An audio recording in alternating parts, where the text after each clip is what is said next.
The willow trees behind the Barrow plantation were always strangely quiet, as if the wind itself refused to touch them. Elise noticed it the moment she was brought up the front steps, her wrists still raw from the journey, her eyes scanning a house that felt less like a home and more like a mouth waiting to swallow her whole. The main hall smelled of polished wood and secrets, and every door seemed to hold a breath it wasn't ready to release. She kept her gaze low, but even without looking she could feel the master's eyes follow her, cold and deliberate, like someone choosing where to place a fragile object they intended to break later. At night, the house creaked with a loneliness she didn't understand. Sometimes she would wake to the sound of her own heartbeat racing in her ears, unsure whether it was fear or memory that had pulled her from sleep. The other enslaved workers avoided meeting her eyes, as if they knew something about the room she was given, the room with the single locked window and a crib that had been left by the previous occupant. Elise never touched it, but she could feel its presence pressing against her back like a shadow. Not long after, people began noticing her wandering the grounds at strange hours, her bare feet soaked with dew. She always walked with her arms wrapped tightly around herself, humming a tune meant to soothe someone who was no longer there. The old housekeeper, May, watched her from a distance, her face drawn tight with a kind of grief Elise had yet to understand. "This land remembers," May whispered once, passing her in the hallway. Elise froze, feeling a coldness she couldn't name seep into her bones. Late one moonless night, a field hand swore he saw her kneeling beneath the willows, digging with trembling hands. The next morning the soil was smooth, as if brushed clean by an unseen hand. No one dared ask Elise what she had buried. But they heard her sobbing behind the kitchen wall, a soft, broken sound that made even the bravest men step back. Strange things began to happen afterward. The master avoided the willow grove entirely. The mistress refused to let her children play outside. Workers reported hearing whispers at dawn, faint and childlike, drifting from the trees. And Elise, beautiful, haunted Elise, grew quieter each day, as though she was sinking into a silence too heavy to carry.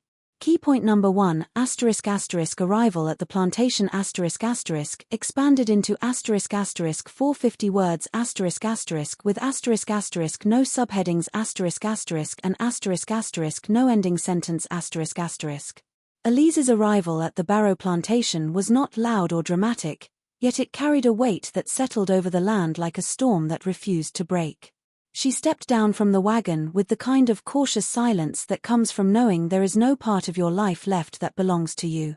The sun was sinking behind the tree line, turning the sky a bruised shade of purple, and in its fading light the plantation looked almost unreal.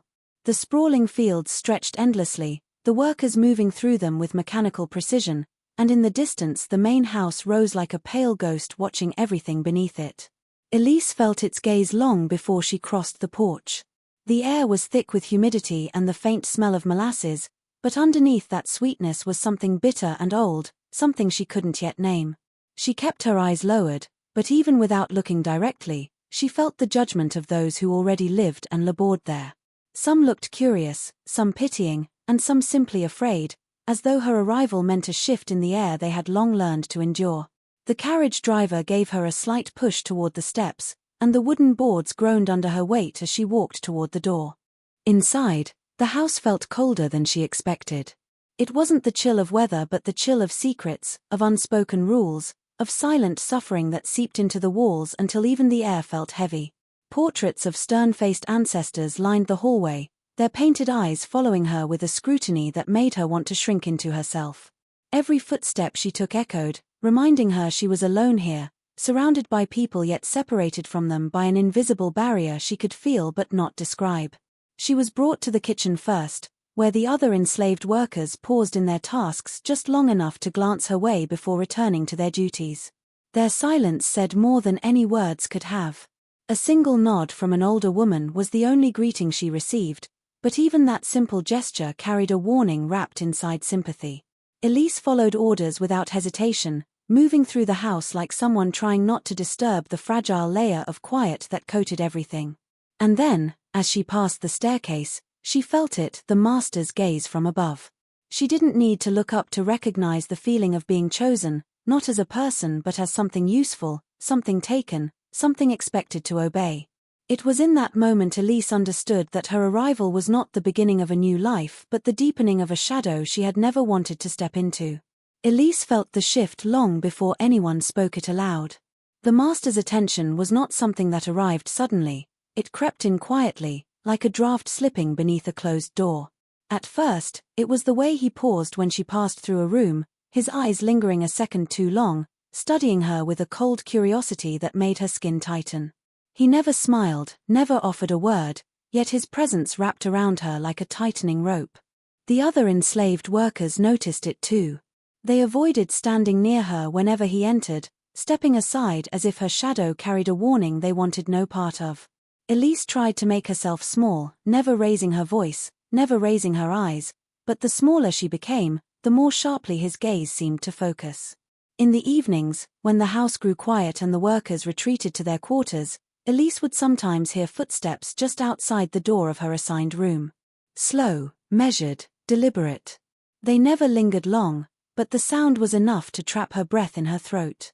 She would sit perfectly still, hands clasped in her lap, praying for the footsteps to fade.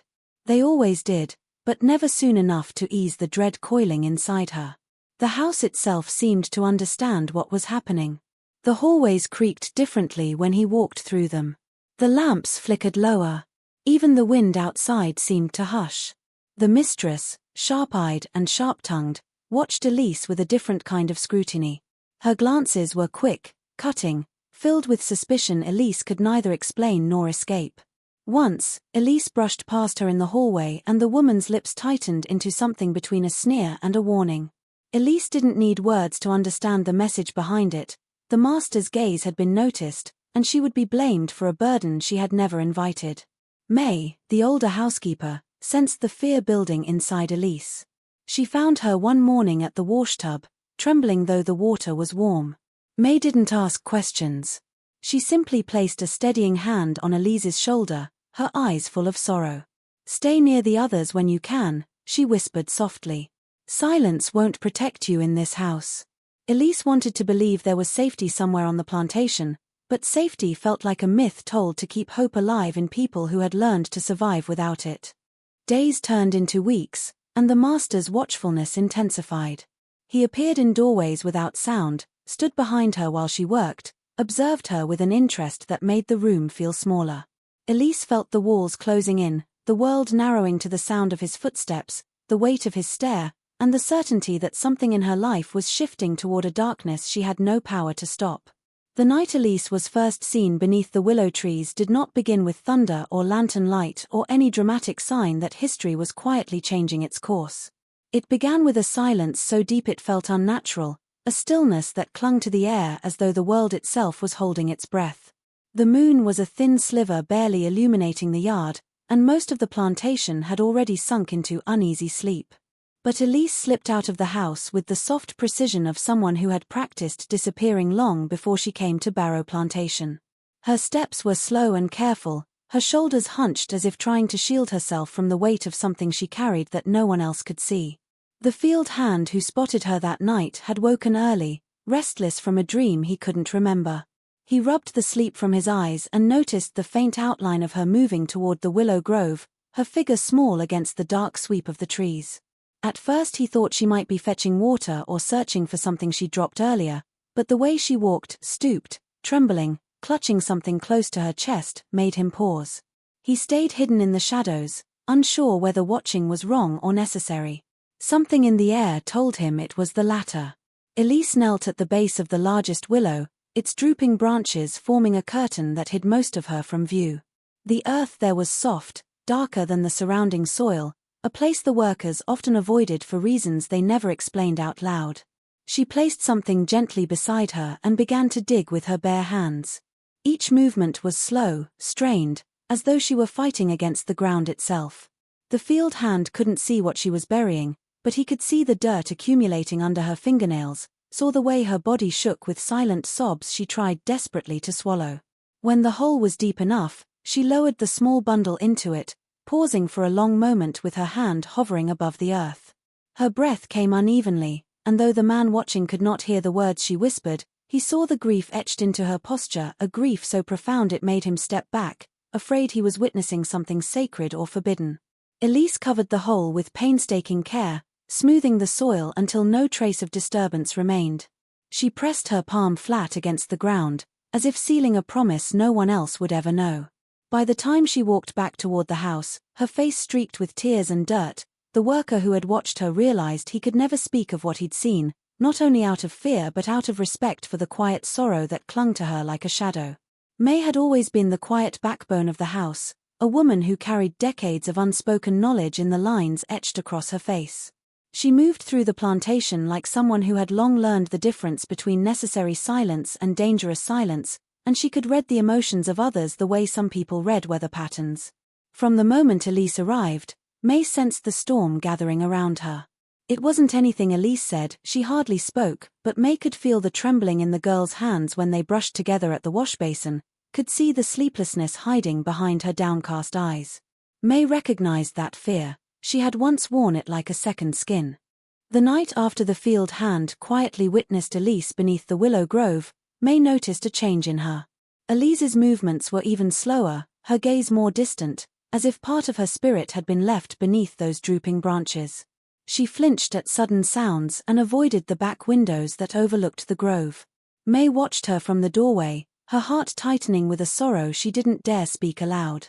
She didn't need to know exactly what Elise had buried to understand its significance. The land around the willows had always held a heaviness, a history that everyone on the plantation felt but no one dared to name. Later that week, May found Elise in the laundry room, her hands plunged into the soapy water though the linens had long been rinsed. Elise's shoulders shook faintly, not from cold but from something deeper, something breaking within her. May stepped forward quietly and reached out, resting a gentle hand on the girl's arm. "Child," she whispered, her voice barely louder than the rustle of fabric, "you can't carry all that weight alone."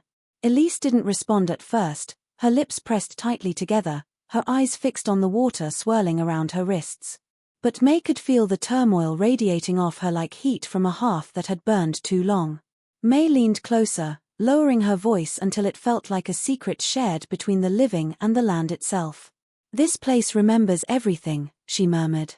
"Every tear, every name never spoken, every sorrow buried in the earth. Nothing stays hidden forever." Elise's breath caught, and for a moment she seemed to fold inward, as though May's words had reached a wound she was desperate to keep untouched. Her eyes lifted slightly, not quite meeting May's but acknowledging her presence in a way she never had before. May didn't ask questions. She knew better than anyone that some truths were too painful to be spoken, even when silence was just another form of suffocation. Instead, she squeezed Elise's arm gently, offering a comfort she wished someone had once offered her. Elise blinked hard, swallowing the grief rising in her throat, and though she said nothing, May could tell she had heard every word, understood every warning, and felt every shard of compassion being offered to her in that quiet, dimly lit room. The lullabies began softly, almost imperceptibly, woven into the stillness of the plantation nights like threads of sound too fragile to belong to the living. At first, the others dismissed them as tricks of exhaustion, the mind's way of filling silence when the body is worn thin. But soon the humming became a pattern, a haunting melody that drifted through the hallways long after the lamps had been extinguished. It always came from Elise's room, the one with the single locked window and the shadows that gathered in corners even during daylight. The strange part was not that she sang but that the lullabies carried a tenderness that didn't match her life, a softness meant for someone she no longer had. Elise herself didn't seem aware that others heard her. During the day she moved as if wrapped in fog, her hands steady but her gaze distant, always fixed on something no one else could see. By nightfall, when the house creaked under its own weight and the rest of the workers lay awake with unspoken fear, Elise's humming would begin again, rising and falling with a rhythm that almost sounded like she was rocking something gently in her arms. May, who slept closest to the hallway, often pressed her hand against her chest when the melody started, feeling a sorrow that didn't belong to her settle heavily over the room. One night the lullaby grew louder, threaded with notes of aching grief. A young girl in the kitchen quarters whispered that she heard whispering between the soft hums, faint words meant for a child who wasn't there. Another worker claimed he heard the soft creak of a cradle, though no cradle had been placed in that room for years. They spoke of it quietly, their voices trembling not from superstition but from the sense that Elise's sorrow had become something alive, something that moved through the house with an intelligence of its own. The mistress of the house, irritated by the sleepless nights, confronted Elise once. She flung open the door expecting to catch her humming, but Elise sat perfectly still on her straw mattress, her hands folded neatly in her lap and her face blank. The room was silent, too silent, as if the air had frozen in place.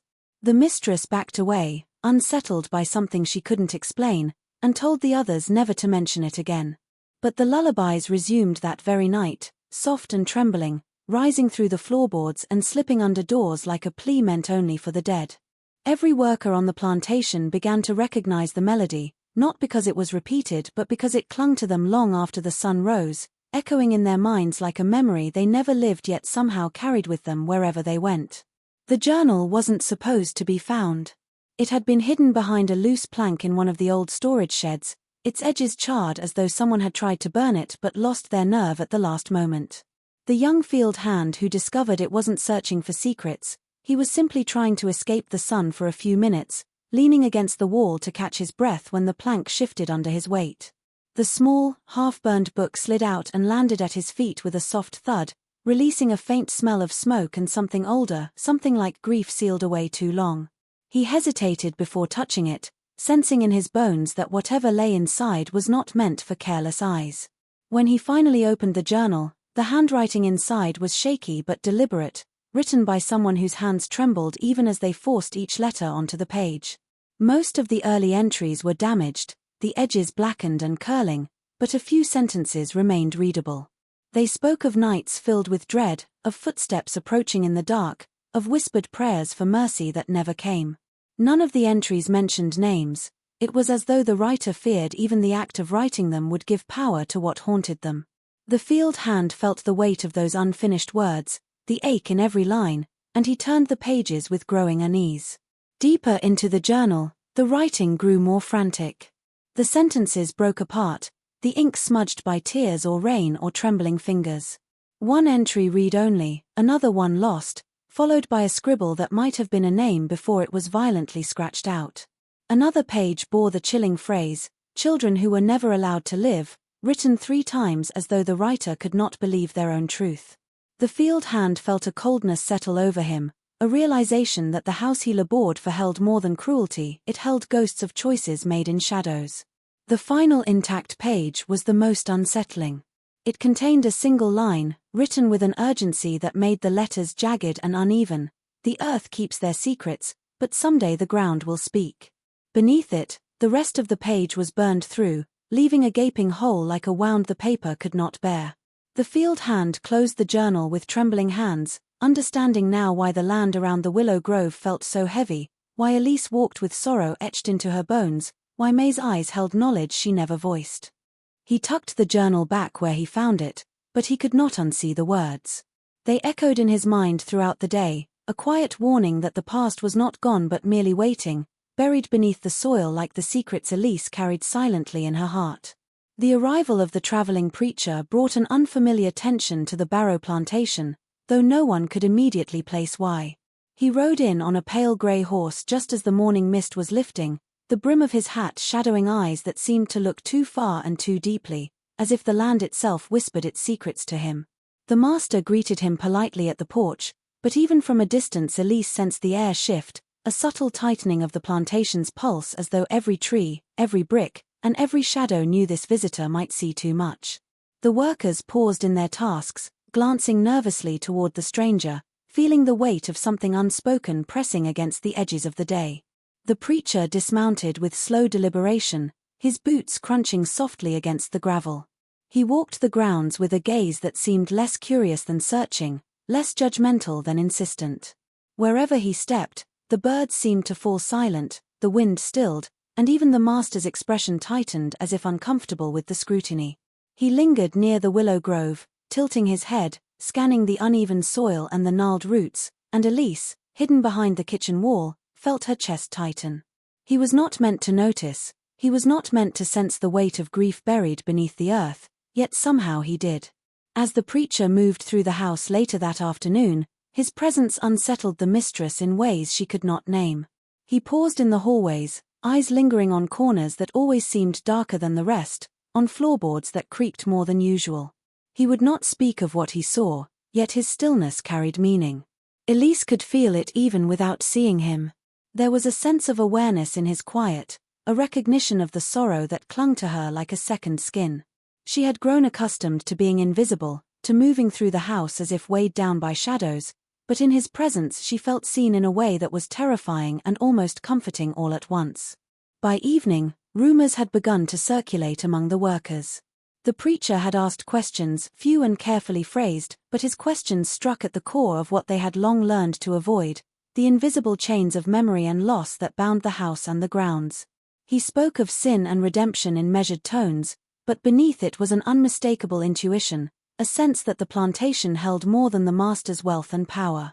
Elise, watching him from a distance, felt the tug of something ancient stirring in the earth, a quiet acknowledgement that some truths, no matter how carefully buried, had a way of surfacing when the world least expected it. The storm came without warning, a sudden upheaval of wind and rain that tore through the Barrow plantation with a violence that seemed almost personal. Clouds darkened the sky, rolling in like a tidal wave, and the first heavy drops began to fall before anyone had a chance to secure the windows. Elise stood at the edge of the main house's porch, gripping the railing with trembling hands, her eyes fixed on the willow grove in the distance. The branches whipped violently in the wind, bending low toward the earth as though bowing to some unseen force. The air smelled of wet earth and something older, a heaviness that pressed against her chest in a way she couldn't quite explain. The storm felt alive, as if it had come to uncover what had long been hidden beneath the soil. By the time the rain fell in earnest, the grounds were flooded with muddy water that pooled in the low areas near the willow trees. Workers scrambled to secure livestock and cover tools, their shouts barely audible over the roar of the wind. Elise, however, felt drawn toward the grove. Each step toward the ancient trees was a battle against the wind, her skirts soaked and clinging to her legs, her hair plastered to her forehead. The soil underfoot had softened from the downpour, making her movements slow and deliberate, each footfall sinking slightly into the earth. The willow branches scratched at her arms as if warning her back, but something stronger than fear propelled her forward, a silent need to confront the weight she had carried alone for so long. When she reached the grove, she saw it, the disruption in the soil caused by the relentless storm. Mud had washed away in patches, exposing shapes that had been carefully concealed, the uneven outlines of the graves she had dug in secret. Her stomach clenched, her knees threatening to buckle beneath her. The storm had revealed what her hands had tried to hide, the very earth rebelling against the secrecy she had maintained. The roots of the willow trees were slick with rain, their tangled limbs glinting with moisture, and Elise pressed her hand to one gnarled root as if seeking support from something that had always been silent yet faithful. A distant crack of thunder shook the grove, echoing like a drum in the hollow of her chest. The rain pelted her face, each drop stinging, yet she did not flinch. She knelt in the mud, brushing aside clumps of earth to see more clearly the shapes beneath, the reminders of sorrow and loss she had kept buried for herself alone. Her breath came in short, sharp bursts as the storm raged around her, drowning out everything but the sound of her own heartbeat and the relentless downpour, a reminder that the past, no matter how carefully concealed, has a way of rising to the surface. The confrontation with the mistress came one late afternoon, the sunlight slanting through the plantation windows in long, accusing lines that seemed to pierce through the house itself. Elise had been moving quietly through the hall, carrying a basket of linens, when the mistress appeared at the top of the stairs, her face pale with a mix of suspicion and fury. She had been watching Elise for weeks, noting every glance, every hesitation, every subtle movement that might hint at a secret. The air between them was taut, charged with an intensity that made the walls seem closer, as if the house itself were pressing in to witness what was about to unfold. Elise froze, gripping the basket tightly, her knuckles white, sensing the weight of authority that could crush her with a single word.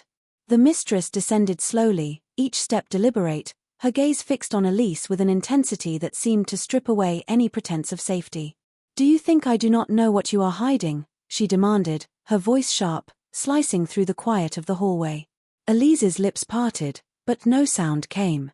She had been trained to obey, to remain invisible, Yet the words themselves hung in the air like knives, cutting through the fragile calm she had maintained. The basket trembled slightly in her hands, but she did not lower her eyes completely. She could feel the anger and suspicion radiating from the mistress, a tangible force that threatened to uproot everything she had struggled to conceal. The mistress circled her like a predator, eyes scanning every inch of her posture, her expression, as if trying to read the unspoken truth etched into the smallest movements. Elise could feel the judgment in the silence between each step, a suffocating pressure that made her heart pound violently. She thought of the willow grove, of the nights spent alone in the dark, of the lullabies whispered to shadows, and the tears she had buried in the soil. All of it pressed against her chest, a heavy burden she could not release.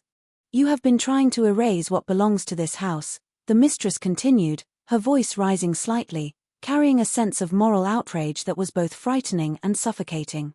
Elise swallowed hard, but the words lodged in her throat. She knew there was no defense strong enough, no explanation safe enough, that could undo the perception of guilt the mistress had constructed. Each accusation, though vague, carried the weight of generations of power and control, a reminder that the plantation was a place where truth was dictated by authority and survival was measured by obedience. Elise's body remained rigid, her eyes flicking briefly toward the staircase where the master might appear, but he did not. The mistress's presence alone was enough to make the house feel smaller, the walls pressing inward as though to remind Elise that some truths could never be spoken aloud, and some burdens would remain hers to bear. The truth emerged slowly, like sunlight breaking through storm clouds, but its revelation carried a weight that threatened to crush anyone who dared confront it. It began with a small discovery, almost accidental, when a child's tiny carved toy was found partially buried in the muddy soil near the willow grove. The field hand who spotted it froze, staring at the simple wooden piece, its edges worn smooth from handling long before it had been hidden. Something about the toy, the innocence it suggested, the life it represented, cut through the carefully constructed layers of silence that had long governed the plantation. It was a sign, a small yet undeniable clue, that the hidden grief Elise had carried alone was more than just sorrow. It was evidence of lives taken before they could be fully lived. The presence of the toy stirred questions among the workers who had long sensed the heavy weight in Elise's steps, the quiet hum of her lullabies, the restless nights spent wandering the grove. Whispers began, tentative at first, then bolder, as they connected what they had seen and heard over the years: the graves beneath the willow trees, the half-burned journal, the way Elise had avoided certain parts of the house, and the sorrow that clung to her like a second skin. Each fragment fit together, forming a picture so stark and impossible that it was difficult to comprehend in its entirety. Even May, who had carried knowledge quietly for decades, felt the tension rise as the invisible threads of past tragedy became visible to anyone willing to see. Elise herself knew the truth could no longer remain hidden. The toy, unearthed by the storm and the soil's shifting, demanded acknowledgement. She walked the grove slowly, her hands brushing over the damp earth, tracing the contours of the graves she had once covered in silence. Her heart beat unevenly, not from fear of discovery, but from the sudden relief that the secret she had carried alone for so long was now part of the living world. Each grave, each small token buried in the soil, was a testament to the children whose brief existences had been erased, and the recognition of their lives brought a sorrow that was unbearable and necessary all at once. By the time the plantation began to process what had been revealed, the atmosphere had shifted. The master and mistress could no longer ignore the weight of the land's memory, and the workers understood that silence, no matter how enforced, could not prevent the truth from emerging. The willow grove, once a hidden site of grief and secrecy, had become a place that held both mourning and recognition, a reminder that even the smallest lives left traces that could not be fully buried, and that the sorrow of one could ripple through generations, awakening memories long thought lost.